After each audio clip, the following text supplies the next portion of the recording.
কি পরিমাণ মানুষ যে কাফের আপনি কল্পনা করতে পারবেন না।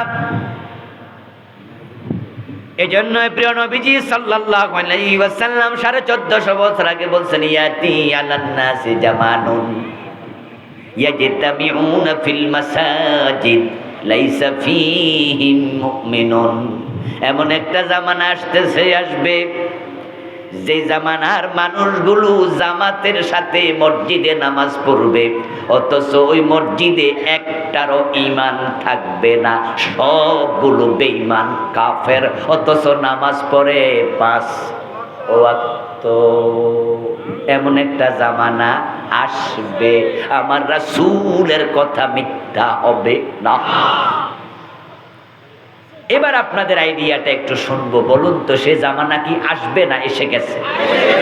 এসে গেছে ইনশাআল্লাহ। নাউজুবিল্লাহ। কুফরির জামানা।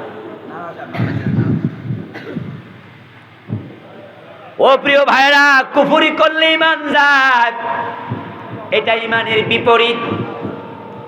এখন মানুষ কুফরি করবে কেন? কুফরি করবে মানুষ 3 কারণে। মূলত 1 নাম্বার কারণ আল্লাহ মাপ দিছে, সেটা হলো বাধ্য হয়ে। যদি কেউ কাউকে মেরে ফেলার জন্য তলোয়ার হাতে নেয়, পিস্তল ঠেকায়, তাহলে সে কুফরি করতে পারে জান বাঁচানোর জন্য। এটা যদি হয় তার অন্তরে ঈমান আছে, তাই আল্লাহ এই কুফরিকে মাপ দিয়ে দেবেন। ইল্লা মান উকরিহা, এই ঘোষণা আল্লাহ নিজে দিয়েছেন। আল্লাহ না করুক, যদি আমাদের এখানে আমরা আজকে যারা আছি, এখান থেকে কাউকে যদি কিডন্যাপাররা পৃথিবীর কোন এক দেশে বেড়াইতে গেছেন, যে দেশে অধিকাংশ হিন্দু, বৌদ্ধ, কাফের, এমন দেশ আছে না? যেমন নেপালে ঘুরতে গেলেন, আপনি হিমালয় দেখতে গেলেন, ওখানে নামার পরে দেখলেন যে সে দেশে 100 জনের মাঝে 95 জনে হিন্দু। পৃথিবীর একমাত্র হিন্দু রাষ্ট্র নেপাল।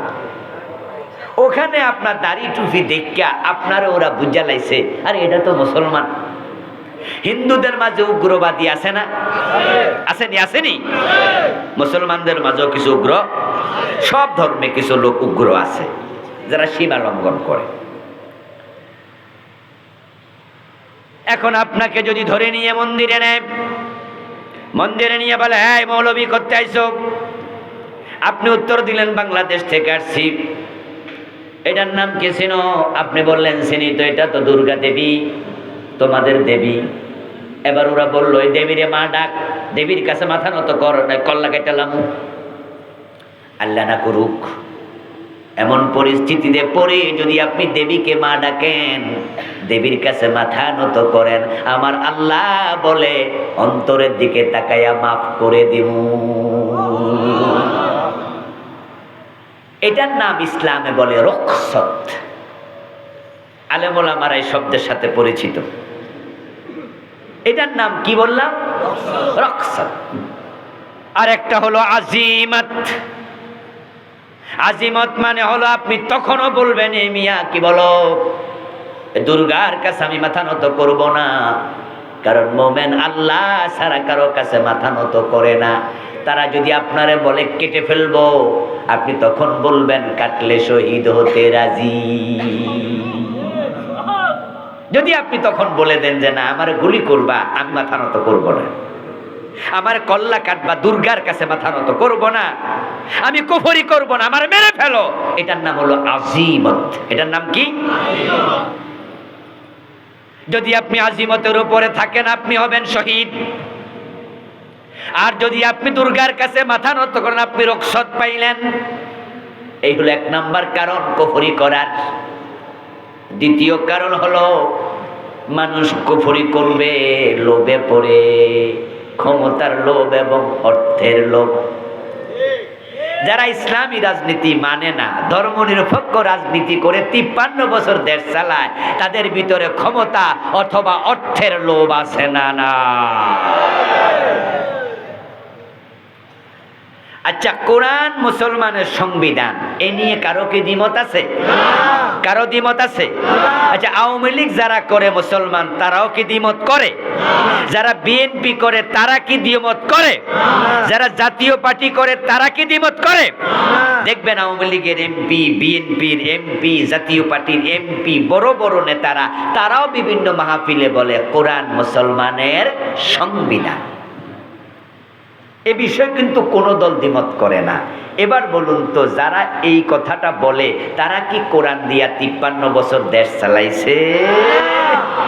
এখানে আর কোরআন মানে না, এটা হলো লোভের কারণ।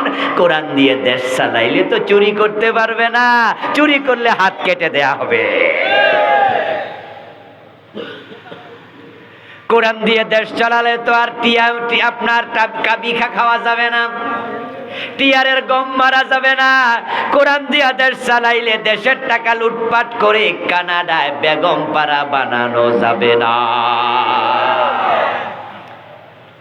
আমাদের 53 বছর যারা দেশ চালাইছে, এই 53 বছরের বড় বড় দলগুলোর নেতাদের, কর্মীদের সিনেমা হল আছে না নাই? আচ্ছা, কয়জন হুজুরের সিনেমা হল আছে? ইসলাম ওয়ালাদের সিনেমা হল নাই, থাকে না, এটা হয় না। তো যারা সিনেমা হলের মালিক, তারা 3 দলের এক দলের কর্মী নেতা হবে। তারা কোরআনকে সংবিধান বলে, কিন্তু কোরআনের আইনে দেশ চালায় না। কারণ তাদের লোভ আছে, তারা জানে কোরআনের আইনে দেশ চললে সিনেমা হল থাকবে না। কোরআনের পক্ষে আসলে লোভ তাদেরকে বাধা দেয়, ক্ষমতার লোভ, অর্থের লোভ বাধা দেয়। কিন্তু তারাও বুঝে কোরআন সংবিধান।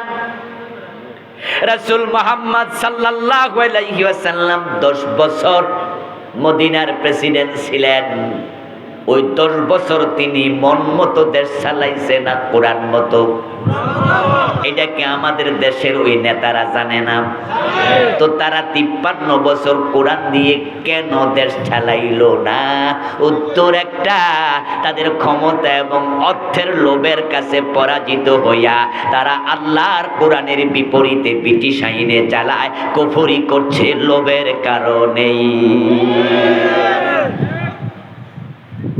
ধর্মনিরপেক্ষতা কুফর, ব্রিটিশ আইন কুফর, ওই কুফরি করছে লোভে পড়ে। আমার প্রিয় ভাইরা, রাসূলুল্লাহ সাল্লাল্লাহু আলাইহি ওয়াসাল্লাম যখন হুদায়বিয়ার সন্ধি করে আসলেন, হুদায়বিয়ার সন্ধির পরে যখন মক্কার কাফেরদের সাথে মুসলমানদের যুদ্ধ আপাতত বন্ধ হয়ে গেল, প্রিয় নবীজি সাল্লাল্লাহু আলাইহি ওয়াসাল্লাম এই সুযোগটাকে কাজে লাগানোর জন্য পৃথিবীর বিভিন্ন বড় বড় দেশের রাজাদের নিকট ইসলামের দাওয়াত নিয়ে দূত পাঠাতে শুরু করলেন। আল্লাহর হাবিব সাল্লাল্লাহু আলাইহি ওয়াসাল্লাম চিঠি লিখে দূত পাঠালেন রোম সম্রাট হিরাক্লিয়াসের কাছে। যেই সাহাবী গেলেন তার নাম ছিল দাহিয়া কালবি। নাম শুনছেন? সবচেয়ে সুশ্রী সুদর্শন সাহাবী দাহিয়া কালবি রাদিয়াল্লাহু তাআলা ওর কাছে প্রিয় নবী রোম সম্রাট হিরাক্লিয়াসকে চিঠি লিখলেন, আসলিম তাসলাম।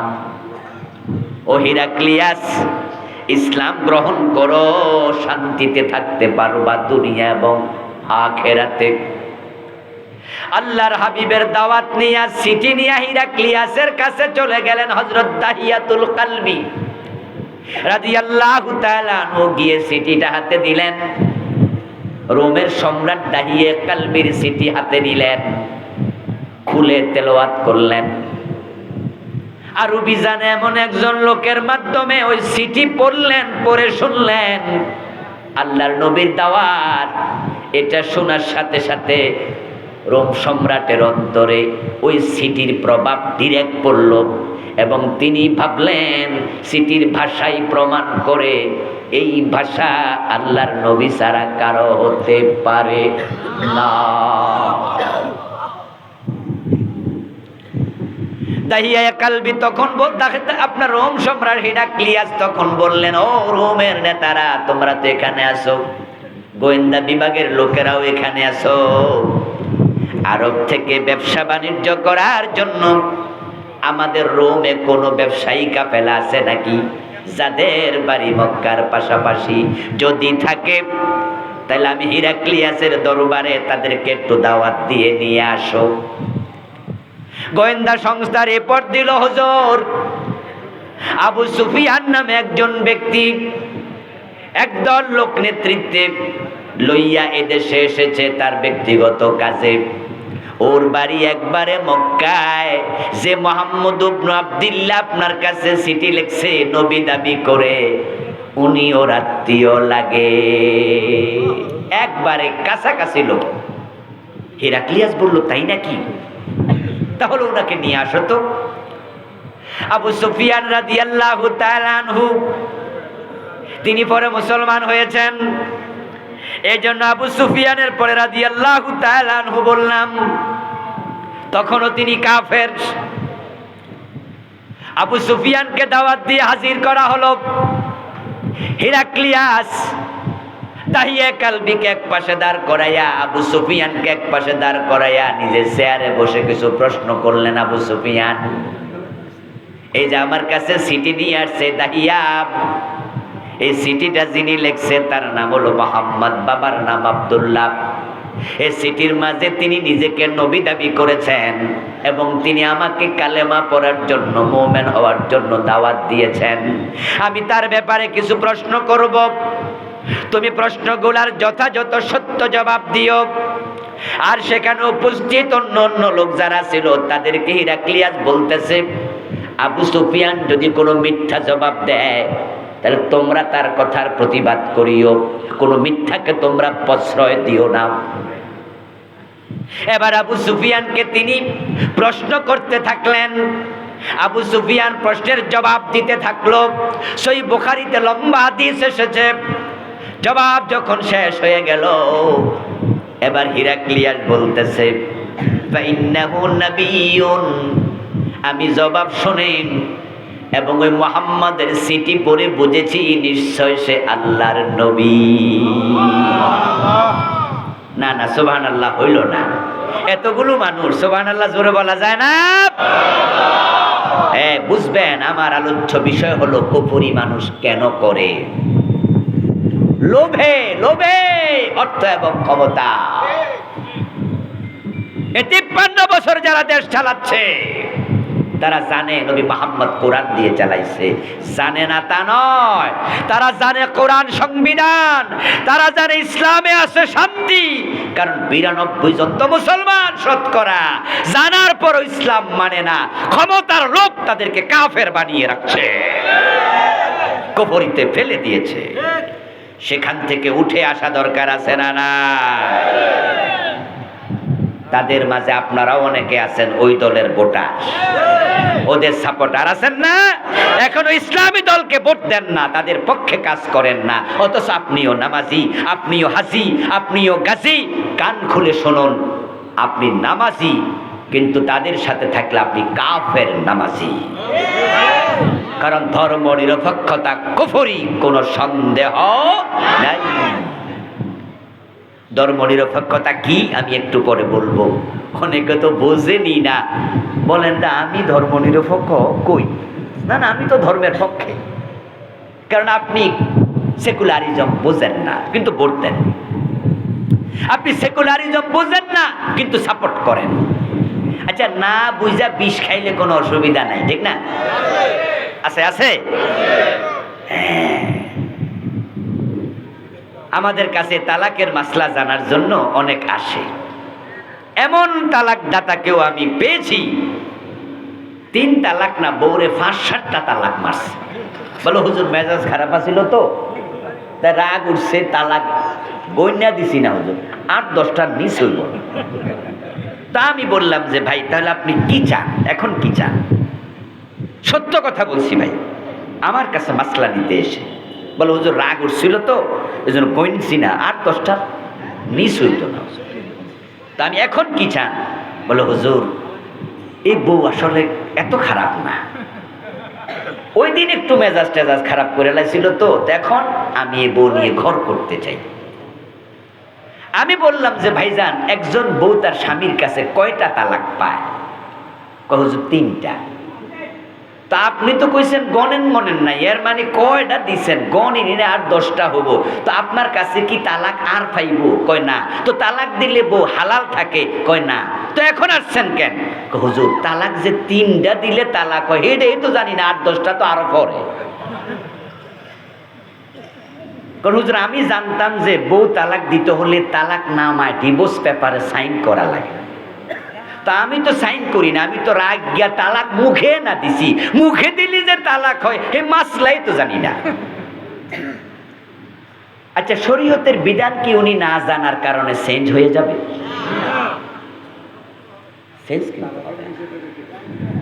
চেঞ্জ হবে না। আমার দোস্ত, না যাই না যদি আপনি বিষ খান, আপনি কিন্তু মরে যাবেন। এখন ধর্ম নিরপেক্ষতা কুফর, এটাই দেশের অনেকে জানেই না, কিন্তু হেরারে ভোট দেয়, হেরার দল করে। আমরা যারা ইসলামের কথা বলি, আমরা রে রাজাকার রাজাকার মনে করে।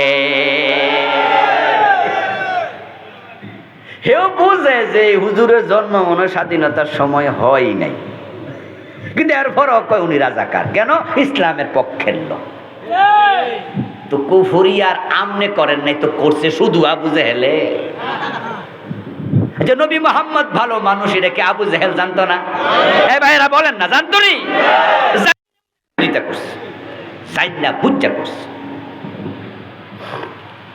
লোভে লোভে কুফরি লোভে করে। আবু জেহেল ক্ষমতার লোভে পাইছিল। এটা ক্লিয়াসের কথা কইতাছি, শুনবেন তো? শুনবেন তো? ধৈর্য ধরে শুনিয়া। আবু জেহেলের একজন সঙ্গী ছিল, বিশ্বস্ত অনুচর, তার নাম ছিল আখনাস ইবনে শুরাইক। আখনাস একদিন আবু জেহেলকে প্রশ্ন করতেছে, নেতা, আচ্ছা মুহাম্মদ ইবনে আব্দুল্লাহ আপনারই তো ভাতিজা, উনারা কাছাকাছি লোক। আবু জেহেলের বাড়ি আর রাসূলের বাড়ি কি 10 মাইল দূরে ছিল? কেউ কেউ তো বলেন যে আবু জেহেলের বাড়িতে এখন টয়লেট, ওই যে মক্কা শরীফের পাশে, নাকি? রাসূলুল্লাহর বাড়ি এবং আবু জেহেলের বাড়ি, রাসূলের বাড়ির একটা মাকতাবা আছে, ওইটা এখন লাইব্রেরি বানাইছে। ওই মাকতাবাকে বলা হয় এটা রাসূল সাল্লাল্লাহু আলাইহি ওয়াসাল্লামের জন্মস্থান, রাসূলের বাড়ি।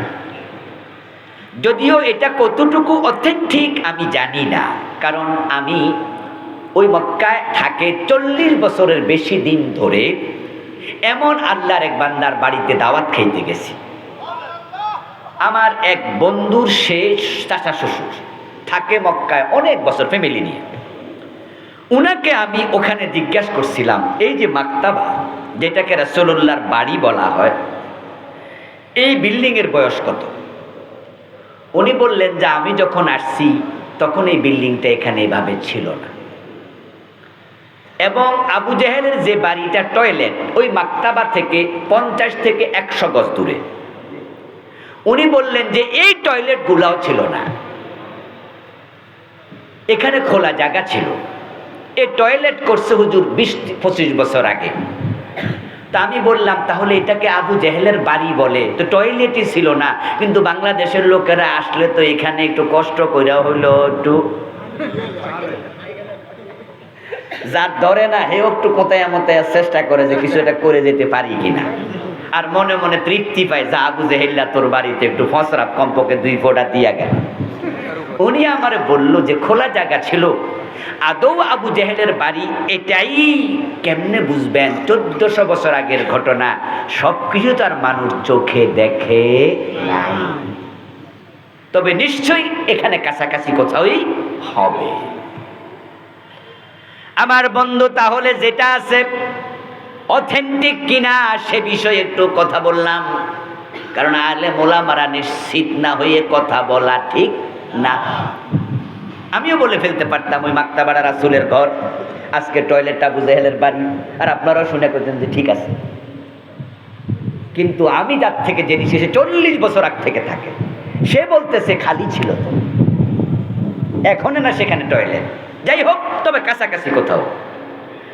দূরত্ব হলো আবু জেহেলের বর্তমান যে টয়লেট বাড়িটা আর মাকতাবায়ে আপনার মাকতাবাটা রাসূলের ঘর 100 থেকে 50 গজ, তাহলে প্রতিবেশী না? আখনাস বলতেছে নেতা মুহাম্মদ ইবনে আব্দুল্লাহ তো আপনার ভাতিজা, স্বাস্থ্য ভাই ছেলে, খালতো ভাই ছেলে, এক এলাকার মানুষ। 40টা বছর কোলে ফিটে করে আপনারা মানুষ করছেন, দেখেছেন এই লোকটা পুরা জীবনে একটা মিথ্যা কথাও বলে নাই। কিন্তু যে মাত্র সে দাবি করলো সে আল্লাহর নবী, আপনারা যাকে আল্লাহ আমিন বললেন আর সাদিক বললেন, আজকে তাকে মিথ্যাবাদী বলছেন। আমি আপনার কাছে আজকে গোপনে জানতে চাই, এখানে আপনি আর আমি ছাড়া কোনো মানুষ নাই। আসলে কি মুহাম্মদ ইবনে আব্দুল্লাহ মিথ্যাবাদী? আসলে কি আপনি মনে করেন সে মিথ্যুক? আবু জেহেল বলতেছে, আখনাস এমন প্রশ্ন করলি রে, পাবলিকে শুনলেও উপায় নাই। বলে কেউ নাই, কেউ নাই, আপনি আর আমি ছাড়া কেউ নাই বলেন। আবু জেহেল জবাব দেয়, মুহাম্মদ ইবনে আব্দুল্লাহ জীবনে মিথ্যা বলে নাই, সে যে নবী এটাও মিথ্যা না। সুবহানাল্লাহ পড়েন, এটাও মিথ্যা না। তো যদি মিথ্যা না হয় তাহলে যুদ্ধ কেন, ঝগড়া কেন, মারামারি কেন? ওকে জেলে ঢুকানোর ভয় দেখান কেন? ওকে এলাকা থেকে তাড়িয়ে দিতে চান কেন? যদি সে সত্যবাদী হয় তাহলে তার কথা মেনে নিলে তো হয়। তখন আখনাস ইবনে সুরাইককে আবু জেহেল জবাব দেয়, বেটা এই বুঝ যদি তোর থাকতো তাহলে মক্কার নেতা আমি না হইয়া তুই হইতি। বলে নেতা বুঝটা কি? বুঝটা হলো মুহাম্মদকে যদি আমি রাসূল মানি তাহলে এখন থেকে আমি হব কর্মী, সে হয়ে যাবে নেতা। ঝামেলা হলো ক্ষমতা, কারণ মক্কায় সবাই আমারে নেতা কয়। এখন আমি যদি হেরে নেতা মানি তাহলে এখন থেকে হে নেতা, ক্ষমতা আমার হাতে কি আর থাকবে? আখনাস বলে, ও এখন না বুঝছি বিরোধিতার মূল কারণটা কি। এবার আপনারা বলুন তো, যে দুইজন সেখানে গোপনে গোপনে গল্প করছে, দুইজন ছাড়াও তাদের কথা শোনার জন্য আরেকজন আছে না নাই? চিৎকার দিয়া বলুন তিনি কে? যেখানে মানুষ দুইজন, আল্লাহ বলে আমি তৃতীয় জন। যেখানে মানুষ তিনজন, আল্লাহ হলেন চতুর্থ জন। নাহানু আকরাবু ইলাইহি মিন হাবলিল ওয়ারিদ, আল্লাহ বলে আমি তোমার শাহরগের চেয়ে আরো নিকটে আছি। আখনাস ইবনে সুরাইক এবং আবু জেহেলের গোপন কথা যখন শেষ, আল্লাহ জিব্রাইল আমিনকে পাঠাইয়া দিলেন, যাও যাও জিব্রাইল এই নিউজটা আমার নবীকে দিয়ে আসো।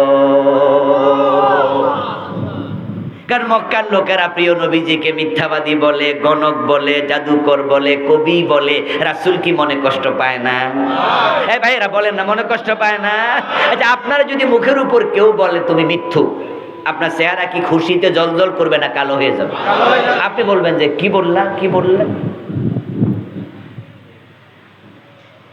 ও ভাই, যদি আমারে আপনারা কেউ বলেন যে হুজুর আপনি মিথ্যুক, আমার চেহারাটা কালো হয়ে যাবো না? আমি কষ্ট পাবো না? আল্লাহ জিবরিল আমিনকে পাঠালেন, যাও কোরআনের আয়াত লইয়া যাও যাও। জিবরিল আমিন কোরআনের আয়াত লইয়া নাজিল হয়ে গেলেন, ইন্নাহুম লা ইউকাযযিবুনাক ওয়ালাকিন্নাল যালিমিনা বিআয়াতিল্লাহি ইয়াজহাদুন। আওয়াজ দিয়া বলেন সুবহানাল্লাহ। আল্লাহ তাআলা আয়াত পাঠালেন, ইন্নাহুম লা ইউকাযযিবুনাকা। ও নবী, একটা দারুণ খবর আছে। এই খবরটা হলো তারা আসলে আপনারে মিথ্যাবাদী মনে করে না। যদি আপনার মুখের সামনে কইয়ালায় তোমার নবী মানি না, তুমি মিথ্যুক, এটা আসল কথা না। আসলটা আজ্জা কইছে লুকাইয়া লুকাইয়া। ওয়ালাকিন্নাজ যালিমিনা বিআয়াতিল্লাহি ইয়াজহাদুন। বরং এর সমস্যা হলো তারা আল্লাহর আয়াত রাজি হয় না। আবু জেহেল যাইনা বুঝা ইসলামের বিরোধিতা করছে, ক্ষমতার লোভে পড়ে। আচ্ছা ইসলাম যে সত্য ধর্ম বাংলাদেশের নেতারা জানে না?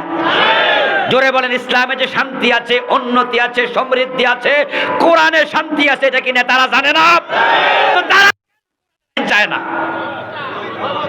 ইয়েস, ক্ষমতার লোভ।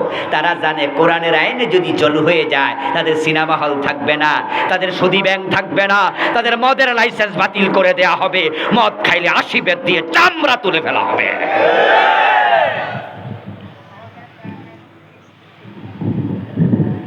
আমার বন্ধু হিরাক্লিয়াস কি বলল? ইন্নাহু নাবিয়্যুন, হিরাক্লিয়াস বলে সে নিশ্চয় নবী। ওয়াকাদ কুনতু আ'লামু আন্নাহু খারিজুন ওয়ালাম আকুন আযুন্নুহু মিনকুম। এবার আরবের লোকদের দিকে তাকিয়ে হিরাক্লিয়াস বলছে সে ছিল খ্রিস্টান। কি ছিল? খ্রিস্টানদের একটি আসমানি কিতাব আছে, এটার নাম কি? ইনজিল। বলেন কি? ইনজিলের মাঝে, তাওরাতের মাঝে নবী মুহাম্মদের আলোচনা আছে না নাই? হিরাক্লিয়াস ছিলেন খ্রিস্টান, তিনি তাওরাত পড়েছেন, ইনজিল পড়েছেন, জানেন।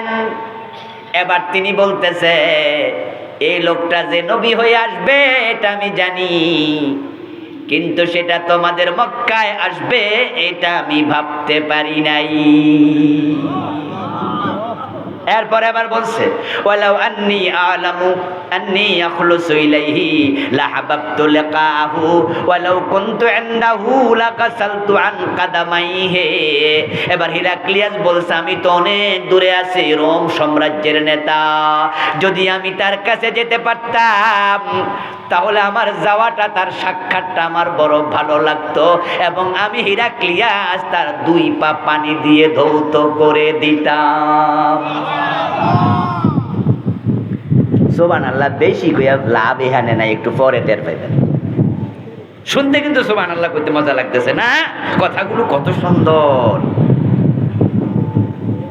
এরপর আবার হিরাক্লিয়া বলছে ওয়ালা ইয়াবলুগান্না মুলকুহু মা তাহতা কদমাইয়া। বলতেছে তোমরা শোনো, এই যে মুহাম্মদ ইবনে আব্দুল্লাহ নবী হইয়া চিঠি লিখছে, অচিরে তার রাজত্ব আমার পায়ের তলা পর্যন্ত পৌঁছে যাবে। আচ্ছা, সুন্দর কথা তো, সুন্দর কথা তো। অতটুকু বলার পরে এবার হিরাক্লিয়াস বলছে ওকে আবু সুফিয়ান তুমি যাও, দাহিয়া কালবি তুমিও যাও। এবার তিনি তার এমপিদেরকে ডাকলেন, রাজন্যবর্গকে ডাকলেন, যাদেরকে মন্ত্রী দিয়ে দেশ চালায়, রাজন্যবর্গ আছে, তাদেরকে ডেকে একটা হল রুমে বসলেন, কমিউনিটি সেন্টারে বসলেন, তার মজলিসে বসলেন। বসে আবার তিনি কাহিনী শোনাচ্ছেন। আব্দুল্লাহর ছেলে মুহাম্মদ মক্কা থেকে আমার কাছে চিঠি লিখেছে, তিনি আল্লাহর নবী, আমিও বুঝেছি তিনি আল্লাহর নবী। হাদা মালিকু হাদিহিল উম্মাতু কদ যাহারা। এবার হিরাক্লিয়াস বলতেছে উনি হবে এই উম্মতের শাসক, উম্মতের নেতা, যেই নেতা প্রকাশিত হয়ে গেছেন। ইয়া মাশারার রোম হাল্লাকুম ফিল ফালাহি ওয়ার রশদ ওয়া ইয়াসবুতা মুলকুকুম ফাতুবাইউ হাদান নবী। ও রোমের মানুষেরা, নেতারা, শোনো, তোমরা যদি চাও তোমাদের রাজত্ব তোমাদের হাতে থাক, এটা বিচ্যুত না হোক, তাহলে আমি রোম সম্রাট হিরাক্লিয়াস বলছি এই নেতা, এই নবীর কাছে তোমরা আমরা সবাই মিলে চলি, বায়াত হয়ে যাই। এবার আপনাদেরকে আমি জিজ্ঞাসা করতে চাই, হিরাক্লিয়াসের এই কথাগুলো শুনে কি রাসূলের প্রতি ঈমান আনছে? এটা মনে হয় না? উনাকে নবী মানছে মনে হয় না? মনে হয়নি? অতটুকু কথা বলার সাথে সাথে এবার দেখলেন তার সামনে যারা ছিল এমপি মন্ত্রী, গরু যদি ক্ষুধা লাগে অথবা গরু যদি জবাই করতে নেন, ওই টাইমে যদি রশিটা ছিঁড়তে পারে, ওই গরু যেমন দৌড় মারে, ক্ষুধার্ত গরু রশি ছিঁড়া খাওয়ার জন্য যেমন দৌড় মারে, বন্য পাগলা হাতি যেমন দৌড়ায়, উনি অতটুকু বলার সাথে সাথে সব এমপি মন্ত্রী দৌড় মারছে। হিরাক্লিয়াস তার মজলিসে একা হয়ে গেছে। যারা ডান পাশে ছিল তারাও দৌড় মারছে, যারা বাম পাশে তারাও দৌড় মারছে, যারা সামনে তারাও দৌড় মারছে। হিরাক্লিয়াস ভাবলো কি হলো, কি হলো? দেশের এমপি আমার পক্ষে নাই, মন্ত্রী আমার পক্ষে নাই, আমার যারা অফিসের স্টাফ তারা পক্ষে নাই। এখন আমি একা কেমনে এত বড় দেশ চালাবো? তারা যদি বিদ্রোহ করে তাহলে আমার হাতে ক্ষমতাও নাই। এবার ক্ষমতার লোভে পড়ে হিরাক্লিয়াস বল পাল্টায়া ফেলছে 1 সেকেন্ডের ভিতরে। হিরাক্লিয়াস বলে, দাঁড়াও, আমি তোমাদের ঈমান যাচাই করলাম, যীশু খ্রিস্টের উপরে কেমন ঈমান তোমাদের আছে, ইনজিলের উপরে কেমন ঈমান আছে ওইটা যাচাই করে দেখেছি। মুহাম্মদকে আমি আসলে নবী মানি না।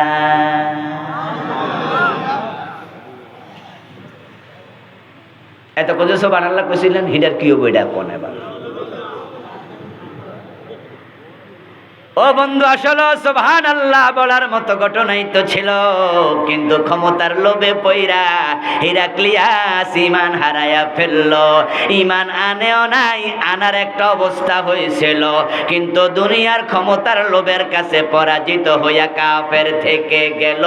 এই হিরাক্লিয়াস ইসলামের বিরুদ্ধে যুদ্ধ পর্যন্ত করলো। নবী মুহাম্মদ সাল্লাল্লাহু আলাইহি ওয়াসাল্লামের জীবনের শেষ দিকে 8ম হিজরিতে তাবুকের যুদ্ধে হিরাক্লিয়াস সেনাবাহিনী নিয়ে রেডি হয়েছিল। আমার নবী তাবুক পর্যন্ত 30 থেকে 40,000 মুজাহিদ নিয়ে পৌঁছে গিয়েছিল। হিরাক্লিয়াস 30,000 মুজাহিদের খবর শুনে যুদ্ধ করতে আর আসে নাই, পালিয়ে চলে গেছে। কাফের অবস্থায় মৃত্যু হয়েছে। যে হিরাক্লিয়াস নবীর এত প্রশংসা করলো, তার ক্ষমতার লোভ তাকে কাফের বানায়া রাখলো।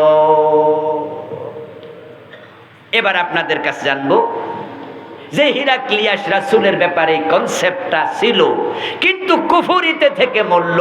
ওর উপর আল্লাহর গজব না আল্লাহর রহমত? সবাই বলেন, সবাই। আল্লাহর গজব না আল্লাহর রহমত? আচ্ছা, হিরাক্লিয়াসকে কাফের হইতে কেউ পিস্তল ঠেকাইছিল? তলোয়ার ধরছিল? তো সে যে কুফরিটা করলো, আল্লাহ তারে ছাড়বে? এবার বলুন, হিরাক্লিয়াসের জন্য আযাবুন আযীম, জাহান্নাম আছে না জান্নাত? জোরে বলেন, জান্নাত না জাহান্নাম? তাহলে আপনারাও যারা ক্ষমতার লোভে পইরা কোরআনের পক্ষে আসেন নাই, আপনাদের খবর কি?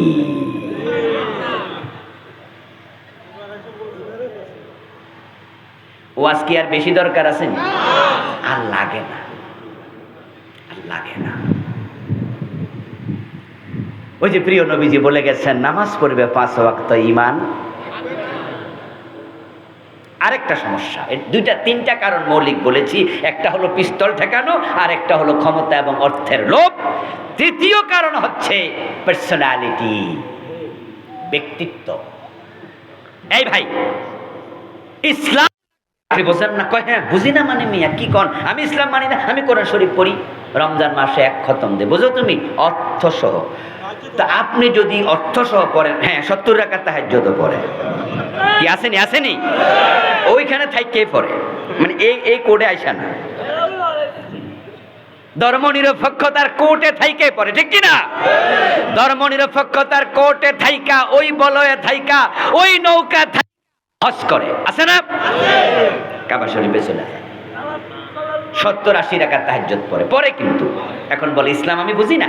হ্যাঁ বোঝেন। আচ্ছা, যদি আপনি বোঝেন ইসলাম দরকার, ইসলাম আসলেও লাগবে, তাহলে ইসলামী দল কেন করেন না? ইসলামের পক্ষে ভোট দেন না? ইসলামের জন্য মিছিল মিটিং করেন না? গণসংযোগ করেন না? বলে করতাম, কিন্তু মানুষে কি কইব, আমার আব্বা না এলাকার ওই দলের নেতা ছিল।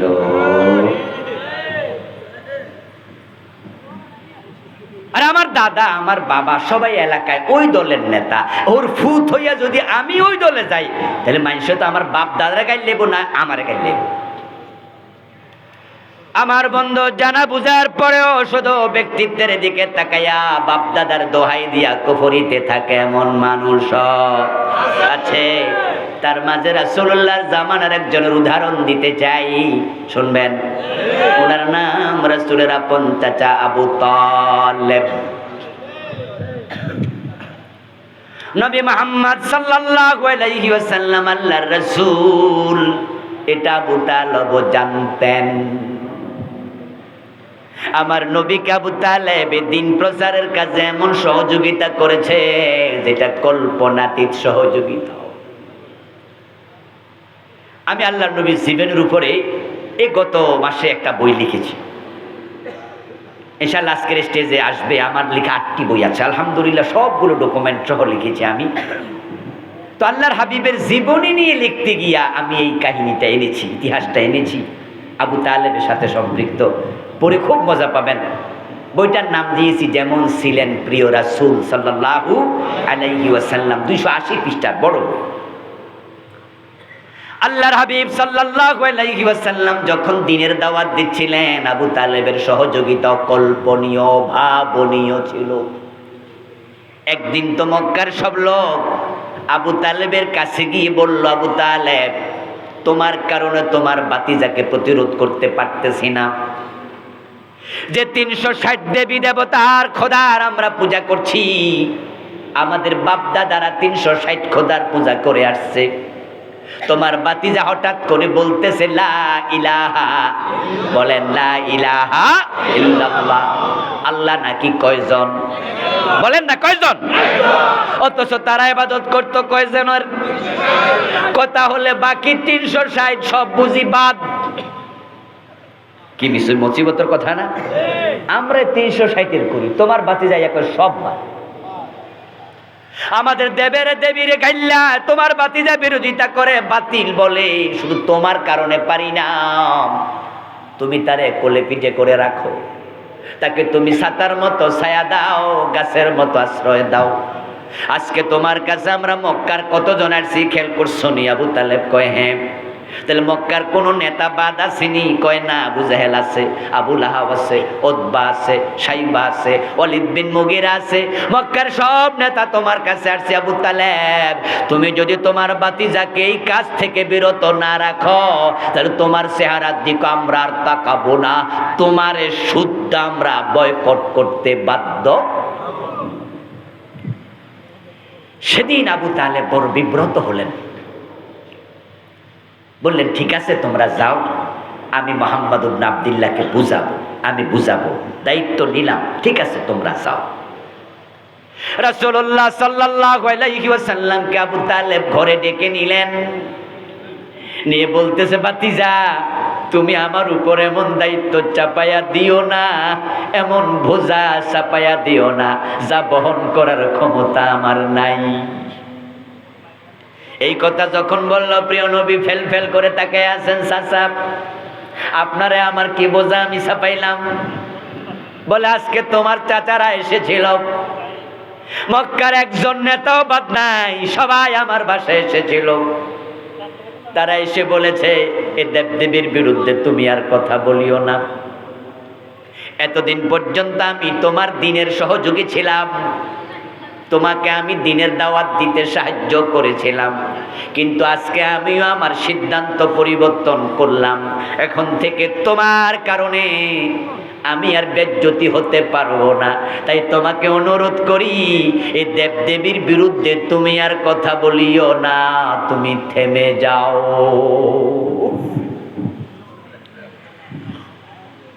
তারিখে পাওয়া যায় রাসূলুল্লাহ সাল্লাল্লাহু আলাইহি ওয়াসাল্লাম তখন দু চোখের পানি ছেড়ে দিয়া কাঁদতে শুরু করলেন। প্রিয় নবীজি এত অসহায়ত্ব বোধ করলেন, তিনি বুঝে নিলেন আজ থেকে বুঝি আমার চাচাটাও আমার পক্ষে আর নাই। ওই সময় প্রিয় নবীজি এবার জবাব কি দিয়েছিলেন, যে ওয়াজটা আপনারা শুনে থাকেন, চাচা এ মক্কার লোকেরা আমার হুমকি ধমকি নয়, আমার বয়কটের খবর নয়, আমাকে হত্যা করার হুমকি না। তারা যদি আমাকে লোভ দেখায়, বলে এক হাতে সূর্য আর এক হাতে চাঁদ এনে দেবে, আমাকে মেরে ফেলবে, এসব তো আমি তোয়াক্কাই করি না, এসব তো আমি ভাবি না। ওগুলো অনেক বলেছে, তারা অনেক হুমকি দিয়েছে, কিন্তু যদি তারা আজকে বলে যেটা তারা পারবে না, সেটা হলো এক হাতে চাঁদ আর এক হাতে সূর্য এনে দিতে, যদি এনেও দেয়, আব্দুল্লাহর ছেলে মুহাম্মদ দ্বীনের প্রচার থেকে এক চুল পরিমাণ সরবে না। চাচা কাঁদতেছে আর বলতেছে, চাচা আপনিও আমাকে ছেড়ে দিলেন আজকে, ঠিক আছে চাচা, আপনি আপনার রাস্তায় হাঁটেন, আমার রাস্তা ভিন্ন, এই কাজ করতে গিয়ে আমি সফল হব, না হয় এই পথে আমি জীবনটা আল্লাহর জন্য দিয়ে দেব। এটা বলে রাসূল সাল্লাল্লাহু আলাইহি সাল্লাম আবু তালেবের সামনে থেকে কাঁদতে কাঁদতে হাঁটতে শুরু করলেন। তারিখে পাওয়া যায় আবু তালেব সাথে সাথেই বললেন, ভাতিজা দাঁড়াও দাঁড়াও, ভাতিজা দাঁড়াও, তুমি কাঁদো আমি সহ্য করি কেমনে, যাও, আমি আমার সিদ্ধান্ত আবার প্রত্যাহার করলাম, তোমার সাথে আমি আছি। আরে ভাই কেন হৃদয়ে আসে না কেন? সুবহানাল্লাহ। ভাতিজা তোমার সাথে আমি আছি, যাও, তোমাকে আমি একা ছেড়ে দেব না, যে কয়দিন আমি বেঁচে থাকি ওয়াদা দিলাম তোমার কাজ তুমি করো, তোমার পিছনে আমি আছি, যা হওয়ার হবে আমি আছি, যাও। এই আবু তালেব প্রিয় নবীর সাথে 3 বছর শিবে আবি তালেবে জেলখানায় স্বেচ্ছায় জেল খেটেছিলেন, ভাতিজাকে একা ছাড়েন নাই, কিন্তু ব্যক্তিত্বের কাছে হেরে গেছে আবু তালেব, কাফের অবস্থায় মরছে। প্রিয় নবীজি যখন শিবে আবি তালেবে বন্দী, তখন রাতের বেলায় মাঝে মাঝে এমন হতো রাসূলুল্লাহ ঘুমাইলে আবু তালেব যায় রাসূলের বিছনা থেকে তুলে দিত। আবু তালেব বলতো, ভাতিজা এই মুহাম্মদ মুহাম্মদ মুহাম্মদ ওঠো ওঠো। আল্লাহর হাবিব বলতেন, চাচা এত রাতে আপনি এসে কি হয়েছে চাচা? বলে একটা কাজ করো, আমার বিছনায় তুমি ঘুমাও, তোমার বিছনায় আমি ঘুমাবো। চাচা কেন? বলে আজকে যখন তুমি ঘুমাইছিলা আমি খেয়াল করছি তখন বাতি জ্বালানো ছিল, আমার না ঘুম আসতেছে না, বারবার মনে হচ্ছে দূর থেকে কোনো দুষ্ট কোনো দুশ্মন তোমার বিছনা বরাবর তীর মারবে, কারণ তারা তো বাতি জ্বালানো ছিল, বুঝতে পারছে মোহাম্মদ ঘুমাচ্ছে, দেখছে তো। ভাতিজাকে চাচা বলছে ওঠো আমি ঘুমাবো। রাসূল বলে, চাচা তীর মারলে তো আপনার গায়ে পড়বে। আবু তালেব জবাব দিত, আমি মরতে রাজি, তোমাকে মরতে দিতে রাজি না। ভাতিজা তুমি বেঁচে থাকো, বাপ মরা ভাতিজা, বাপ মরা সন্তান আমার, 8 বছর বয়সে কোলে তুলে নিয়েছি, আমি থাকতে তুমি মরবা, এটা আমি পারবো না সহ্য করতে। আল্লাহর হাবিব সাল্লাল্লাহু আলাইহি ওয়াসাল্লামের বয়স যখন 50, নবুয়তের 10ম সন চলছে, আবু তালেব মৃত্যু শয্যায় শায়িত। আল্লাহর হাবিব সাল্লাল্লাহু আলাইহি ওয়াসাল্লাম আবু তালেবের কাছে গেলেন, মাথার পাশে বসলেন, বসে আল্লাহর হাবিব বলছে, আম্মি কুল লা ইলাহা ইল্লাল্লাহ মাররাতান কালিমাতান আশহাদ লাকা বিহা ইনদাল্লাহ। রাসূলুল্লাহ মাথার পাশে বসে বলে, সহিহ মুসলিমের হাদিস কিতাবুল ঈমান পড়লে পাবেন, চাচা তোমার তো শরীরটা ভালো না, আমার তো মনে হয় তুমি চাচা বাঁচবা না, আমার অনুরোধ তুমি একটা বার কালেমা পড়ে মরে যাও, বাকি দায়িত্ব আমি নেব। সুবহানাল্লাহ সুবহানাল্লাহ পড়ে। সুবহানাল্লাহ বলার মাঝে ফজিলত আছে না? আছে, অনেক ফজিলত। সুবহানাল্লাহি ওয়াল হামদুলিল্লাহ তামলাউ মা বাইনাস সামাই ওয়াল আরদ তামলাউল মিজান, অনেক ফজিলত। চাচা আপনি একটা বার কালেমা পড়েন, আশহাদ লাকা বিহা ইনদাল্লাহ, আপনি কালেমা পড়ে মরে যান, আমি আল্লাহর কাছে দাঁড়ায়া সেদিন সাক্ষ্য দেব আল্লাহ আমার চাচা কালেমা পড়ে মরছে, আপনি মুমিন ছিলেন, বাকি দায়িত্ব আমি নিলাম। এই কথা বলার সাথে সাথে আবু তালেব চুপ হয়ে গেলেন। প্রিয় নবীজি সাল্লাল্লাহু আলাইহি সাল্লাম ধারণা করলেন আমার চাচা মনে হয় রাজি হয়েছে। রাসূল মনে মনে খুশি, আমার চাচা কালেমাটা পড়বে। মাথার অপর পাশে বালিশের অপোজিটে বসা ছিল 2 জন মানুষ, আবু জেহেল এবং আব্দুল্লাহ ইবনে উমাইয়া, আল্লাহর 2 দুশমন। এই 2 দুশমনে যখন দেখলো আবু তালেব তো চুপ হয়ে গেছে, রে এই যে কালেমা নাকি পড়ে ফেলে। তারা দুজন এবার বলতেছে, আবু তালেব মরার আগে কি কাফের হইয়া মরবা? বাপ দাদার ধর্ম অস্বীকার করবা, কুফরি করবা, লাতের সাথে মানাতের সাথে উজ্জার হবলের সাথে, মরার আগে বেঈমান হয়ে মরবা, ভাতিজার ধর্ম মানবা, বাবার ধর্ম বাদ দিবা। তারা দুইজন ওনাকে লক্ষ্য করে বলছে, মরার আগে বেঈমান হয়ে মরবা। আবু তালেবের কানে যখন এই শব্দ গেল, আবু তালেব আবার মাথাটা তুলল। আমার রাসূল ভাবলেন চাচা বুঝি কালেমা পড়ার জন্য মাথা তুলেছে, কিন্তু আবু তালেব মাথা তুলে যা বলল সেটা হলো ওয়াকানা আখিরু কালামিহি হুয়া আলা মিল্লাতি আব্দুল মুত্তালিব। আবু তালেবের শেষ কথা ছিল লাউলা আনতু আইয়ারানি কুরাইশুন লা আকরারতু বিহা আইনাইকা।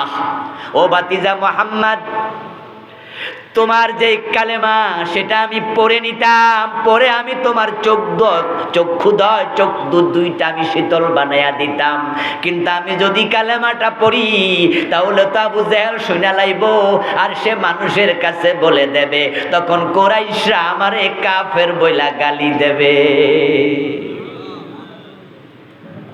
লাউলা আন তুআইয়িরানি কুরাইশুন, কুরাইশরা আমারে খোঁটা দেবে, বকা দেবে, বলবে আমি বাপ দাদার ধর্ম স্বীকারকারী। এই আশঙ্কার কারণে আমি তোমার ধর্মটা নিলাম না, কালেমাটা পড়লাম না। আমি আমার বাবা আব্দুল মুত্তালিবের শিরকি কালেমার উপরে আছি, এটা বলেই মরে গেল। নাউজুবিল্লাহ পড়েন। মুহাম্মদ আল্লাহর নবী এটা বোঝার পরেও আবু তালেব কাফের, বেঈমান থেকে মরল। তার ব্যক্তিত্ব মানুষে কি কইব, ঠিক ইসলাম হক, ইসলাম দরকার, এটা জানার পরেও মানুষে কি কইব এই চিন্তা রাইখা ইসলামী দল করে না যারা, তারা কুফরির সাথে মরবে। আচ্ছা এবার বলুন তো, আবু তালেব এই যে কুফরির উপর মরল, উনার উপর আল্লাহর রহমত না আল্লাহর গজব? উনি জান্নাতি না জাহান্নামী? আপনারা যারা ইসলামের দলে, ইসলামের পক্ষে এখনো আসেন নাই, আপনার অবস্থাও ঠিক। তবে হ্যাঁ, রাসূলুল্লাহ সাল্লাল্লাহু আলাইহি ওয়াসাল্লামের উপকারের কারণে, পক্ষে থাকার কারণে, সহযোগিতার কারণে আল্লাহ আবু তালেবকে শাস্তি দেবেন অন্যের তুলনায় একটু কম। প্রিয় নবীজি সাল্লাল্লাহু আলাইহি ওয়াসাল্লাম বলেছেন, আহওয়ান ওয়াহালিন নার আবু তালেব ওয়া হুয়া মুনতাইলুম বিনাইলাইন ইয়াগলি মিনহুমা দিমাগুহু।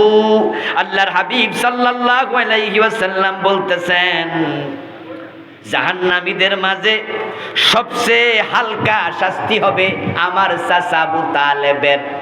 সহিহ বুখারীর হাদিস। আমার চাচার দেহের মাঝে জাহান্নামের পোশাক থাকবে না, মাথার মাঝে জাহান্নামের হেলমেট থাকবে না, আমার চাচার পায়ের তলায় জাহান্নামের আগুন থেকে বানানো দুটা স্যান্ডেল থাকবে।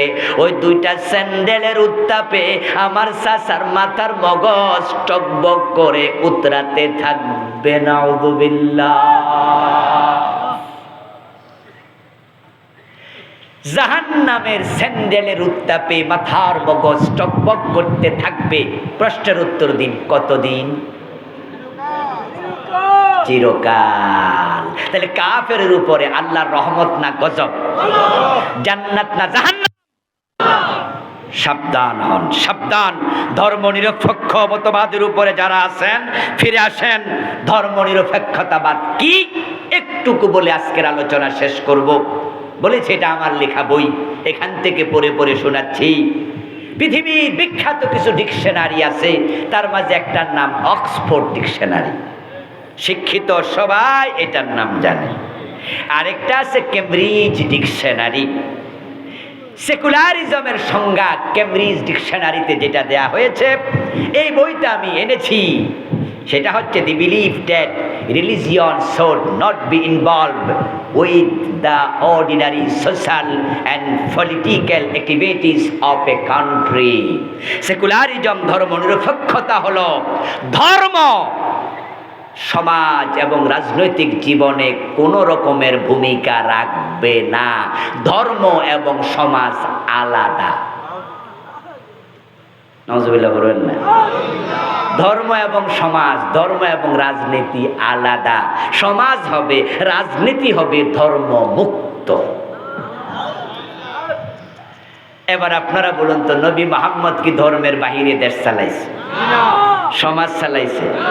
সমাজে ধর্ম দরকার আছে না নাই? দরকার আছে না? বিবাহ কি সামাজিক কাজ না? ধর্ম লাগবে না? আচ্ছা, মরার পরে জানাজার নামাজ কি সামাজিক কাজ না? আমাদের বিচার আচার চলাফেরা এগুলা কি সামাজিক কাজ না? আমাদের কোন কাজে ধর্ম নাই? উদখুলু ফিস-সিলমে। আচ্ছা, ঘুমাইতে ধর্ম আছে কিনা? খাওয়ার সময় ধর্মের ভূমিকা আছে কিনা? টয়লেটে যাওয়ার সময় ধর্মের ভূমিকা আছে কিনা? স্ত্রীর বিছানায় যাওয়ার সময় ধর্মের ভূমিকা আছে কিনা? চুল কাটার সময় আছে কিনা? থুতু ফেলার সময় আছে কিনা? আচ্ছা, কোন জায়গায় নাই? আর ধর্ম নিরপেক্ষতা বলতেছে সমাজ এবং রাজনীতিতে ধর্ম লাগবে না, ঈমান থাকবে তো। আল্লাহ বসুদ হলো ফিস-সিলমে কাফা, ইসলামে পুরা ঢোকো। ওরা কয় না না, রাজনীতি হবে ধর্মমুক্ত। এজন্য আমরা যারা ধর্মের কথা বলি তারা আমাদেরকে বলে আমরা নাকি ধর্ম ব্যবসায়ী। আলেম ওলামাদেরকে, ইসলামী দলওয়ালাদেরকে বলে ধর্ম নিয়ে রাজনীতি করো কেন? আমরা বলি আমরা ধর্ম নিয়ে রাজনীতি করি না, আমরা ধর্মে আমাদের জীবনটাই ধর্ম দিয়ে চলে, ঠিক কিনা?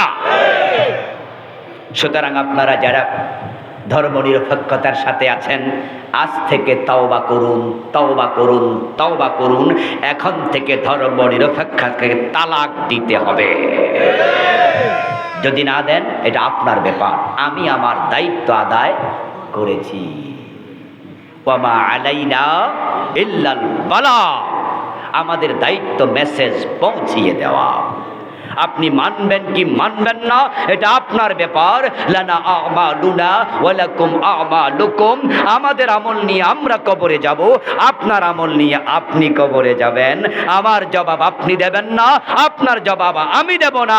যার যার আমল তার তার কবর, তার তার হাসর, ঠিক না? আসুন আমরা কুফরি পরিত্যাগ করি, ঈমানের উপর অটল অবিচল থাকি। যে কুফর এবং শিরকগুলো ঢুকেছে এগুলো অন্তর থেকে সরিয়ে তাওবা করি। আল্লাহ তৌফিক দিন, বলি আমিন। শিরক নিয়ে আমি লিখেছি, আমার লেখা বইটা আমি বাংলাদেশে চলমান 29টা শিরক লিখেছি। আলহামদুলিল্লাহ, আমার গাড়িটাই নিয়ে আসছে মনে ড্রাইভার সাহেবের লক্ষণে বলে। ওই যে রাস্তার উপরে কালো গাড়িটা আছে, ওর মাঝে আমার বইগুলো আছে। পরকাল নিয়ে লিখেছি, বেদাত নিয়ে লিখেছি, 38টা চলমান বেদাত লিখেছি, মিরাজ, সালাত, বিভিন্ন বিষয়ে বই সংগ্রহ করে যাবেন। আমরা আলোচনার শেষ দিকে চলে আসলাম। দোয়া করে একসাথে বিদায় নেই। সভাপতি সাহেব দোয়া করে দেই।